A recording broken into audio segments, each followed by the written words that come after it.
Ugly. And deep mid wicket fielder. नए update किए गए कैचिंग नियमों को पढ़ने के बाद मुझे जो समझ आया वह यह है। निहाल वधीरा ने हवा में रहते हुए गेंद को बाउंड्री के बाहर कैच किया, जो नए नियम के तहत वैध है। हवा में गेंद को छूना वैध माना जाता है। निहाल ने गेंद नमन धीर की ओर फेंकी, जो बाउंड्री के अंदर थे, और उन्होंने गेंद को कैच कर लिया।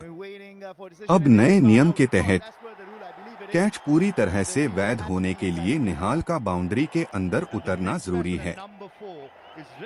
अगर निहाल गेंद फेंकने के बाद बाउंड्री के बाहर उतरते हैं तो कैच अवैध होगा और बल्लेबाज को बाउंड्री स्कोर दिया जाएगा।